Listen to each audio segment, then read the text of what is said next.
샬롬 류 선생의 구속사 천국열차 유도순 목사님의 신구약 성경 파노라마를 낭독하는 시간입니다. 지금은 골로새서 파노라마 3장 18절에서 4장 1절까지입니다. 너희는 주 그리스도를 섬기느니라. 요절은 23절에서 24절. 무슨 일을 하든지 마음을 다하여 주께 하듯 하고 사람에게 하듯 하지 말라. 이는 유업의 상을 주께 받을 줄 알미니 너희는 주 그리스도를 섬기느니라. 본문단은 가정과 사회에 대한 윤리라 할 수가 있습니다. 앞에서는 교회 공동체를 어떻게 섬겨야 할 것인가를 염두에 두고 말했습니다. 그러므로 그리스도의 말씀이 너희 속에 풍성히 거하여 모든 지혜로 피차 가르치며 권면하고 시와 찬미와 신령한 노래를 부르며 마음에 감사함으로 하나님을 찬양하라 하고 말씀했던 것입니다. 16절. 그런 후에 가정을 어떻게 섬겨하는가 18절에서 21절. 사회생활을 종과 상전 어떻게 해나가야 할 것인가를 말씀합니다. 이 점에서 놓치지를 말아야 할 점은 가정이나 사회윤리도 그리스도의 말씀이 너희 속에 풍성히 거하여 16절 상반절 즉 성령의 소욕대로 행할 때만이 감당할 수가 있다는 점입니다. 그러므로 중심점은 도표에서 보시는 바대로 주 안에서 주께 하듯 하라 하는 데 있습니다. 이 점을 놓치게 되면 기독교 윤리가 세상 초등학문의 윤리로 변질이 되고 맙니다. 기독교 윤리란 하나님께서 행해 주신 교리, 즉 왜냐하면 그러므로라는 원리 입각에서 권면하게 되는 것입니다. 그러므로 바울은 가정윤리와 사회윤리를 하나님의 창조 원리와 구속 원리에 의하여 설명을 하고 있음을 대하게 됩니다. 창조하실 때 어떻게 해주셨는가? 그것이 어째서 파괴되었으며 이제 재창조 구속을 통해서 어떻게 회복시켜 주셨는가? 그러므로 가정생활이나 사회생활이 바로 예배라는 안식이 있어야만 하는 것입니다. 그러므로 본 단원의 주제가 너희는 주 그리스도를 섬기느니라가 될 수가 있습니다. 그리스도인들이 하는 모든 것이 주 그리스도를 섬기는 헌신인 것입니다.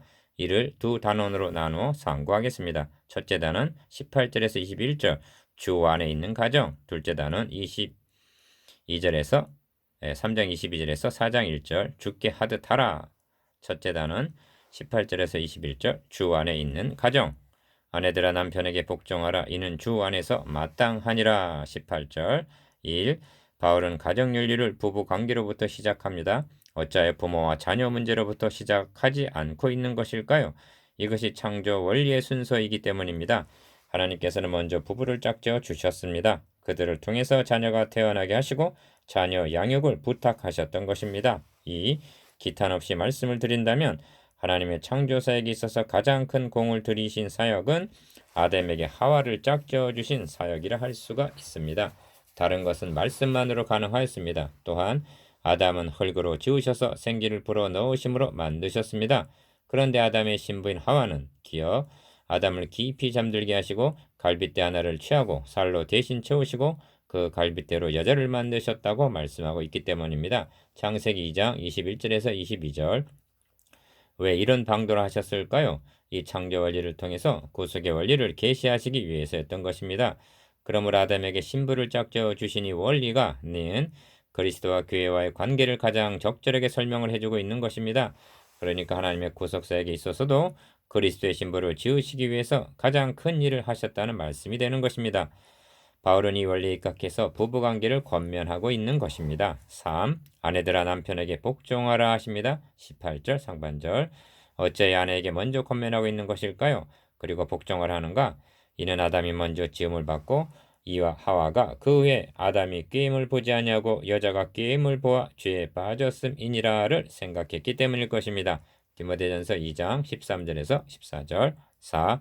아내가 남편에게 복종하는 일이 이는 주 안에서 마땅하니라 합니다. 18절 하반절 주 안에서라는 말을 에베소서에서는 이는 남편이 아내의 머리됨이 그리스도께서 교회의 머리됨과 같음이니 그가 친히 몸의 구주시니라 하고 설명해주고 있습니다. 에베소서 5장 23절. 남편을 아내의 머리로 보고 있다는 것은 가정을 하나의 작은 교회로 보고 그리스도가 교회의 머리가 되신다는 구속 원리에 의하여 권면하고 있음을 나타냅니다. 그렇습니다. 교회가 주일 중심의 교회라면 가정은 매일 중심의 교회요. 가정은 주님께서 제자들과 그렇게 하신 같이 동고동숙하는 교회인 것입니다. 왜 복종하라는 것입니까? 몸이 머리의 지시에 의하여 복종해야만 거기에 질서가 유지되기 때문입니다. 그리고 이 원리는 교회가 그리스도에게 복종해야 하는 구속의 원리이기도 한 것입니다. 5. 남편들아 아내를 사랑하며 괴롭게 하지 말라 합니다. 19절. 여기에 조화와 균형이 있습니다. 아내들이여 자기 남편에게 복종하라 한 바울은 기어 남편들아 아내를 사랑하라고 말씀합니다. 남편에게 아내를 사랑하라 한 사랑은 아가페입니다. 그래서 에베소서에서는 남편들아 아내 사랑하기를 그리스도께서 교회를 사랑하시고 위하여 자신을 주신같이 하라고 말씀하는 것입니다. 에베소서 5장 25절. 아가페 사랑은 선수적이고 무조건적이요 희생적인 사랑입니다. 아내가 사랑할 만하니까 사랑하라는 그런 뜻이 아닙니다. 그러므로 아가페 사랑으로 아내를 사랑할 수 있는 것은 그 속에 그리스도의 말씀이 풍성히 거하는 그리스도인뿐입니다. 왜 그렇게 사랑해야만 합니까? 우리의 신랑 되시는 그리스도께서 신부인 나를 그렇게 사랑하셨기 때문입니다. 니은 괴롭게 하지 말라고 말씀합니다. 이는 아내들에게 권면하기를 남편에게 복종하라 했다고 해서 남자가 여자보다 우월하다거나 남자에게 종속됨을 의미하는 것이 아니라는 뜻이 있습니다.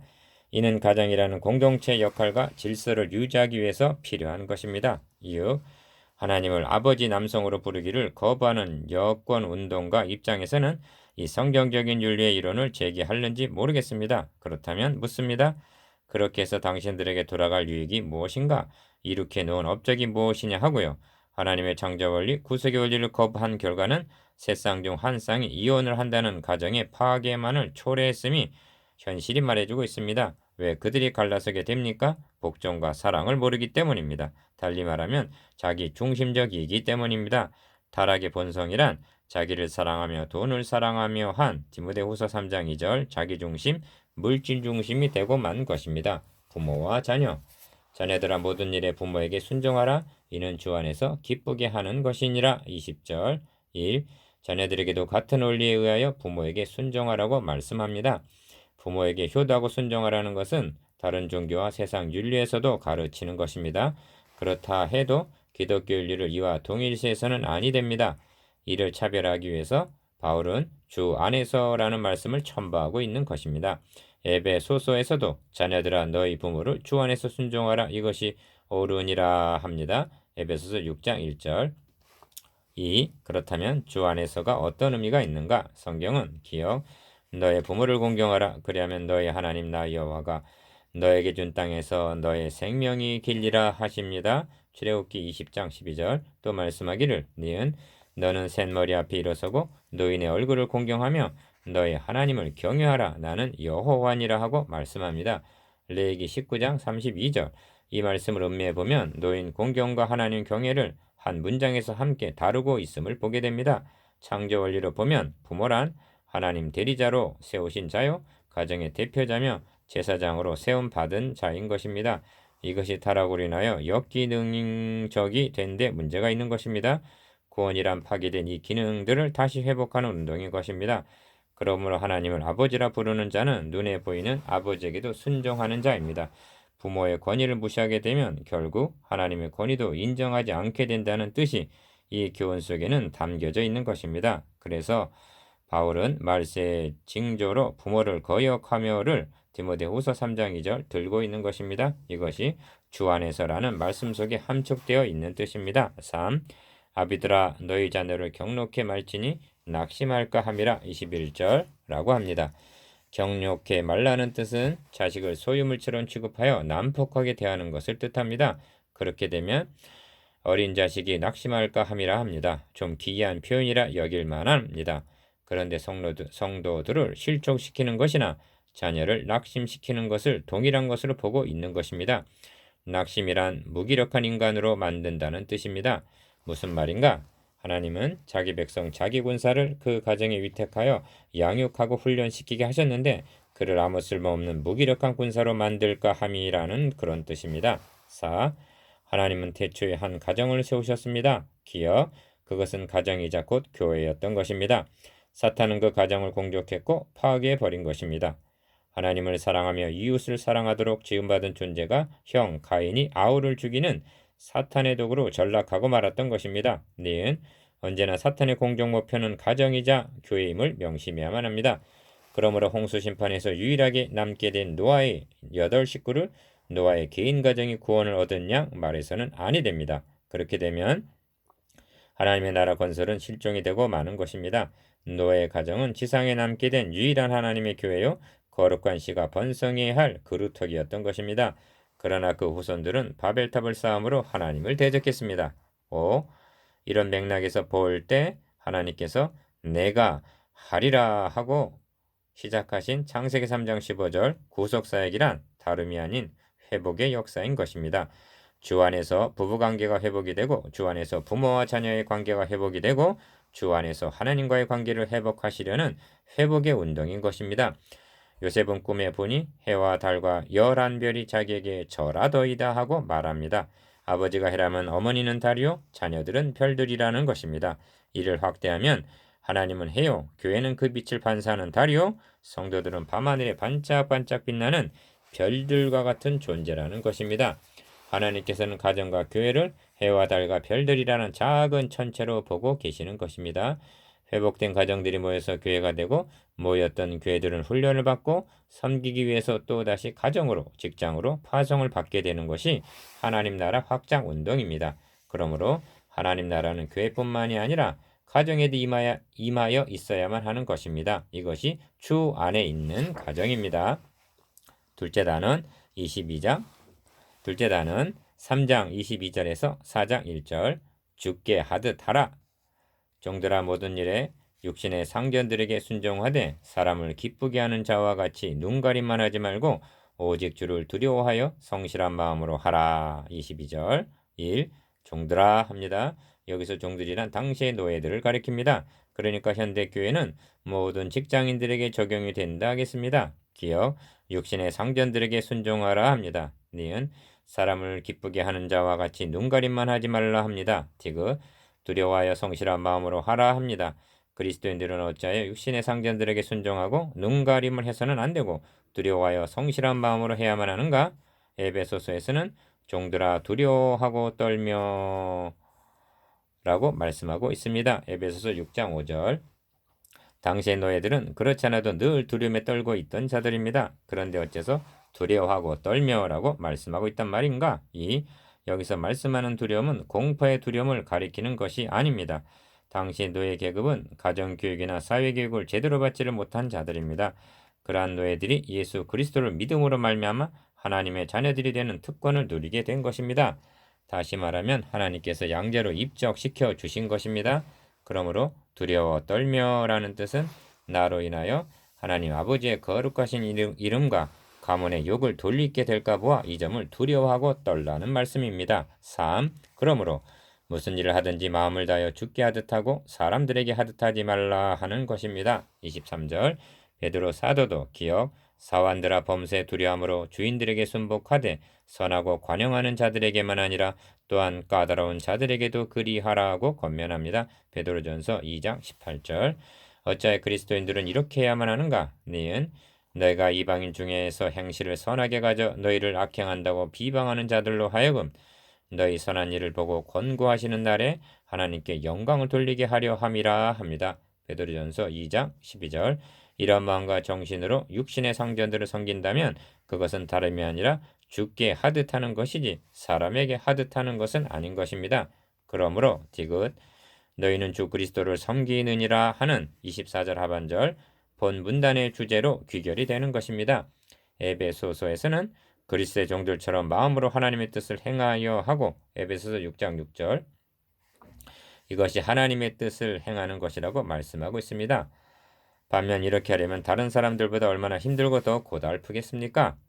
4. 이를 아셨기에 이는 유업의 상을 주께 받을 줄 알미니 하는 것입니다. 24절 상반절.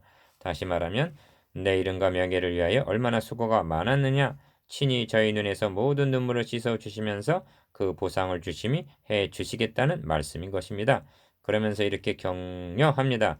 불의를 행하는 자는 불의의 보응을 받으리니 주는 외모로 사람을 취하심이 없느니라. 25절. 5. 그런 후에 상전들아 합니다. 여기서 우선적으로 초대교회의 아름다운 모습을 대하게 되는 것입니다. 기억, 상전과 노예들이 함께 모여 다같이 하나님을 아버지라 부르면서 함께 찬송하며 기도하면서 예배를 드리고 있는 광경을 생각해 보십시오.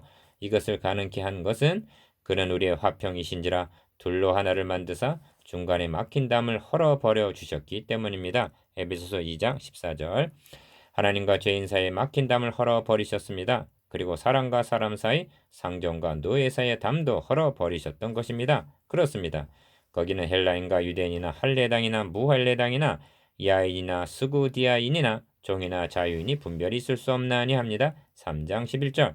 그러므로 니은 의와 공평을 종들에게 베풀지니 합니다. 4장 1절 상반절. 지금의 잣대로 한다면 너무나 당연한 말이지만 2000년 전 당시의 기준으로 한다면 노예들에게 의와 공평으로 대하라는 권면은 가히 혁명적인 말이라 할 수가 있는 것입니다. 의와 공평은 다름이 아니라 메시아 왕국의 법임을 유념해야만 합니다. 이사야 9장 7절. 그렇다면 상전들은 한 교회 노예들을 담임하고 있는 그리스도의 대리자라는 각성으로 종들을 대하라는 말씀이 되는 것입니다. 왜 이렇게 하야만 하는가? 디귿. 너에게도 하늘에 상전이 계시기 때문이라는 것입니다. 1절 하반절. 우리들의 상전이 누구이십니까? 그래서 본문단에서는 그리스도를 5번이나 주로 호칭하고 있는 것입니다. 22절, 23절, 24절, 24절, 25절. 이유. 본문 말씀에 비춰진 우리의 자화상은 어떠한가를 생각하게 합니다. 자신의 모습, 우리의 가정생활과 직장생활이 성경 말씀에 비춰볼 때 너무나 닮지 않았음을 애통해 하게 합니다. 너희는 주 그리스도를 섬기느니라. 그러므로 무슨 일을 하든지 마음을 다하여 주께 하듯 하고 사람에게 하듯 하지 말라는 말씀을 명심하여 하나님 아버지께 효도하는 즉 영광을 돌리는 삶을 살아야만 하겠습니다.